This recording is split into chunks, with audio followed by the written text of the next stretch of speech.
Meu nome é Maíra Neiva Gomes, sou professora de Direito do Trabalho e Processo de Trabalho da Milton Campos, mestre e doutoranda em Direito do Trabalho pela PUC Minas e advogada popular. Estou aqui para discutir a reforma da Previdência e a reforma trabalhista que vai impactar na vida de milhões de brasileiros.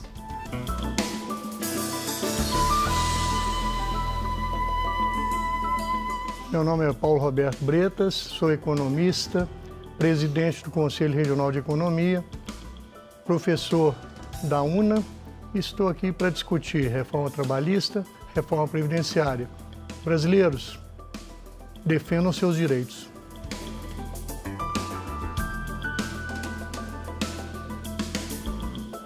Meu nome é Tassiane Maiara Silva Machado, sou advogada, assessora jurídica da FEComércio, mestre em Direito do Trabalho pela PUC Minas.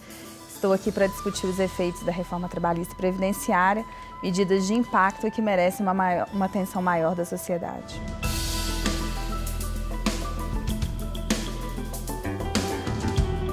Eu sou Jair Stacanelli e está no ar o Horizonte Debate.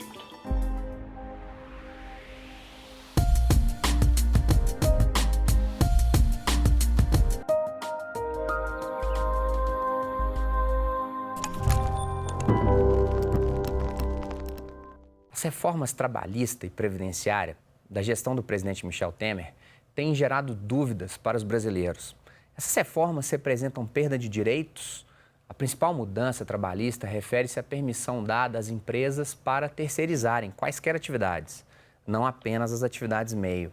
Críticos afirmam que a reestruturação em vigor provocaria a precarização das condições de trabalho, enquanto defensores dizem que a nova regra poderá trazer mais segurança jurídica para as empresas.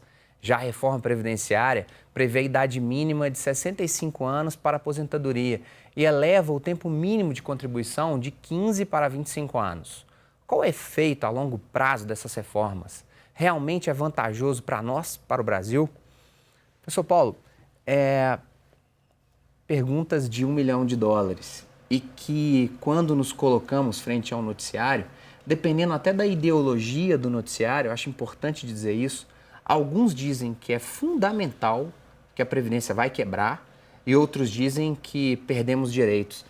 Quem está certo, quem está errado? Olha só, tudo depende da conta que você fizer, tudo depende de onde você vai tirar recursos para suportar a Previdência brasileira.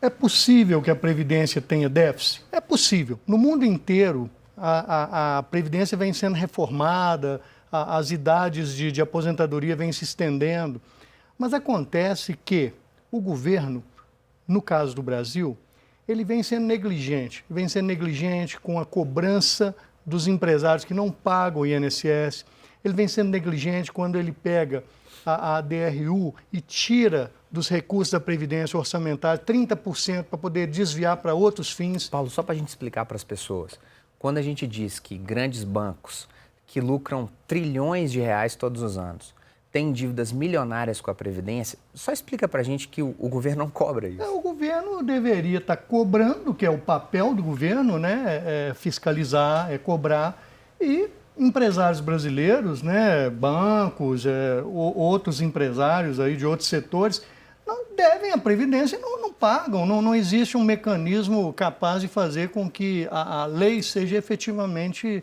cumprida, né? Nós vivemos hoje um momento muito difícil no país, né? O atual governo fez as suas opções e definitivamente não existe uma opção pelo povo, não existe uma opção pelo trabalhador. E eu acho que aqui nós vamos ter a oportunidade de poder esclarecer para os nossos telespectadores o que realmente está acontecendo na economia brasileira, nesse momento triste que a gente está vivendo no país, onde a maioria da população, que depende do salário mínimo, que depende de tempo para aposentar muito menor do que esse tempo que eles estão estabelecendo. Como é que um trabalhador lá do Nordeste, um trabalhador do Maranhão, do meio rural do Maranhão, como é que um trabalhador desse vai ficar 49 anos contribuindo sem parar com a Previdência para poder aposentar aos 65 anos? Dá para carregar, Tassiane, uma carcaça de carne, aqueles trabalhadores de frigoríficos, que ali 6 horas da manhã, na porta do açougue onde a gente compra carne todo dia, esse sujeito ele consegue com 65 anos carregar essa carcaça de carne? O que você acha disso tudo? Bom, eu acho que a grande questão que está se colocando hoje nessas reformas é uma falta de diálogo um pouco maior com as disparidades do Brasil. Nós temos vários Brasis dentro do Brasil, com realidades distintas em regiões que são mais desenvolvidas, onde trabalhadores têm uma melhor condição de trabalho e outras que não. Então, realmente, dessas mudanças, o que eu percebo é uma falta de diálogo, uma maior participação da sociedade para tentar, assim, encontrar uma saída, porque o interesse é de todos, né? Todos querem ter um regime previdenciário que realmente consiga suportar as gerações futuras. Mas o diálogo talvez esteja faltando, Você acha que há rombo? Bom, essa questão tem uma divergência muito grande. Talvez o Paulo, que é economista, tem como falar, né, de forma mais precisa. Hoje, a dúvida persiste, né? As informações estão contraditórias e talvez o que se precisa é um esclarecimento e uma abertura do que realmente são essas contas, quais são esses valores e principalmente alguns valores aí que o Paulo falou, né, da RU, que não tem sido aplicado da forma adequada, né, para sustentar esse regime previdenciário. Maíra, estamos perdendo? Bom, meu ponto de vista, nós trabalhadores estamos perdendo muito, porque a nossa possibilidade de aposentar, mesmo quem está em regiões mais favorecidas, com condições de trabalho mais favorecidas, é quase impossível. Como que um ser humano vai aguentar 49 anos de contribuição, trabalhando sem poder adoecer, sem poder ficar qualquer período desempregado, sendo que o Brasil é o segundo país no mundo com mais alto índice de rotatividade de mão de obra, ou seja, é comum nós brasileiros e brasileiras ficarmos desempregados, né? Então, essa situação, uma situação que acaba inviabilizando o direito da aposentadoria. Nós vamos contribuir e esse dinheiro não vai ser retornado, porque essa é a ideia da assistência social, que você contribua, é um sistema de solidariedade intergeracional que você vai contribuir para que um dia que você adoeça, envelheça, você possa usufruir desses recursos que atualmente ajudam outras pessoas. Jairo, o projeto de lei é tão absurdo, ele não vai ser votado desse jeito. Ele não vai ser votado. Qualquer parlamentar que votar um projeto de lei desse não vai ser reeleito. É uma coisa assim tão radicalmente absurda. Agora, é lógico, o ministro Meirelles, ele é um homem inteligente. Ele tem a missão dele na cabeça dele. Reduzir gastos públicos, diminuir a relação da dívida com o PIB, que é o produto nacional, o produto interno bruto do país, e aí ele vai cortando onde ele pode. E vai ferir aqueles que são a parte mais fraca da sociedade. Eu não vejo esse governo ir para cima dos banqueiros, ir para cima do sistema financeiro. Continuamos tendo juros absurdos, absolutamente ponto fora da curva em relação ao mundo inteiro.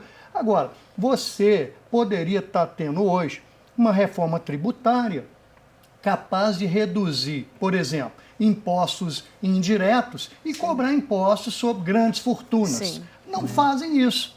Não fazem isso. O Brasil se tornou um país patrimonialista, um país corporativista, um país que as pessoas se apropriam do aparelho do Estado para se auto-beneficiar. Alguém aqui é capaz de defender que numa situação onde você empurra para o prato do trabalhador, tirar comida do prato do trabalhador, né? Você não vai tirar nada dos privilégios do judiciário, você não vai tirar nada dos privilégios dos banqueiros. Então tem uma coisa errada. Nós precisamos, no mínimo, discutir isso. É o que a doutora falou. Não há diálogo, não há discussão. Nós estamos vítimas de um aparato autoritário. Mesmo que o Congresso esteja ali reunido e votando essas coisas, é autoritário.